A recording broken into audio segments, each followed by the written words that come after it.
What if what you feel is not a weakness, but simply another way of being alive? Welcome to the Highly Sensitive People channel. Here to help you understand yourself better, embrace who you are, and truly flourish. If this resonates with you, please give it a thumbs up and subscribe. Imagine a sound equalizer where every single slider is pushed to the maximum all of the time. It is not just the volume that is affected, but the brightness as well. The smells, the textures, the heat, and the constant movement happening all around you. Everything is happening all at once. And it is all at full blast. Every single second.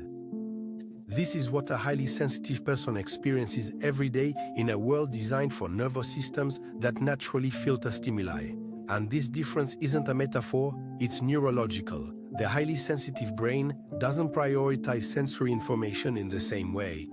It processes them all, in depth, all at once.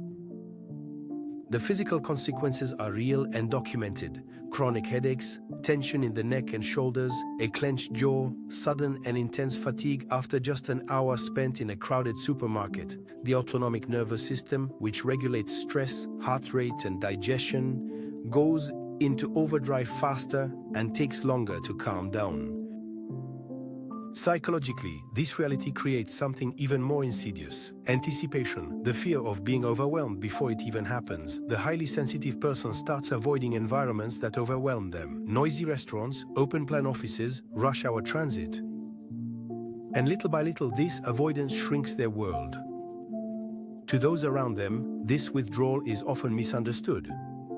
It is often perceived as mere fragility, a passing whim, or a bad temper, when in reality, it is simply a nervous system that has reached its absolute physiological limit. It is as real as the sharp pain of a burn, a casual remark from a colleague, a slightly cold look from a friend, or a movie you have seen 100 times. For most people, these experiences fade away quite quickly. They simply pass by, leaving behind very little trace.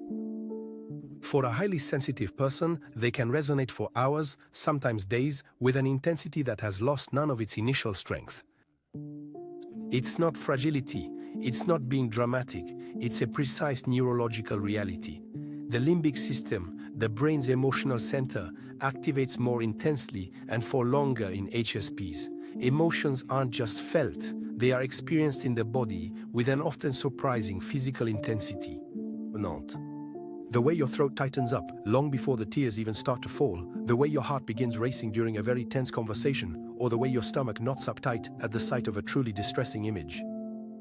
This emotional depth is an extraordinary gift. It allows for rare empathy, an inner life of a density that few others know, and a connection to the arts, to nature, and to human relationships of singular intensity.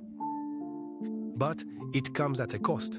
Rumination, that tendency to replay a scene, a word, or a look on a loop, can be exhausting. Criticism, even when constructive, can feel like a blow. And to survive in a world that values composure, many highly sensitive people learn very early on to mask, to smile when they're hurting, to downplay things when they're overwhelmed.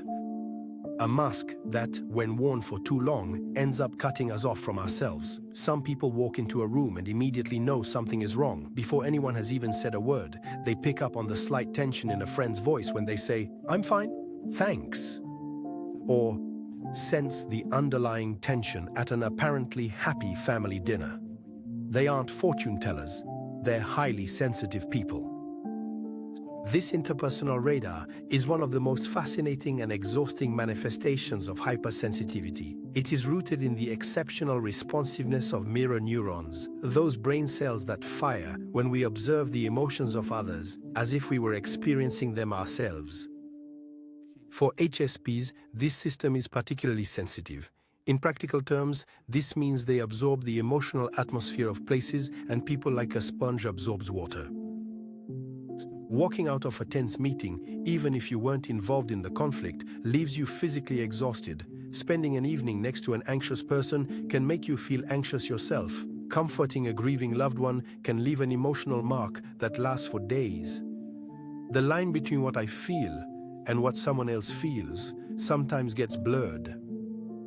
And that is where the deepest challenge of interpersonal hypersensitivity lies, learning to distinguish your own feelings from those of others, to remain fully present without dissolving into the other.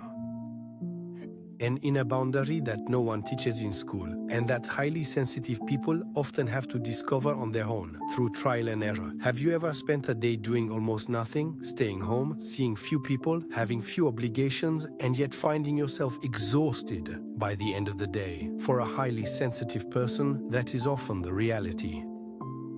The real issue isn't just what she does, it's how her mind constantly processes everything she experiences. A hypersensitive brain doesn't just take in information at face value. An ordinary conversation is analyzed from every possible angle: the words, the tone, what was left unsaid, what it implies for the relationship, and what she should have said in response.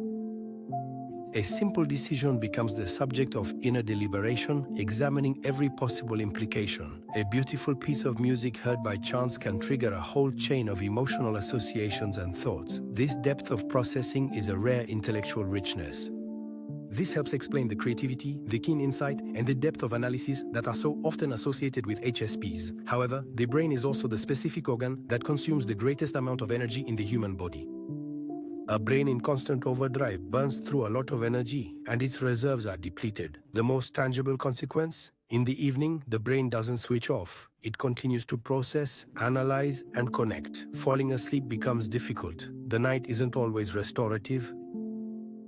And in the morning, we start again with depleted reserves.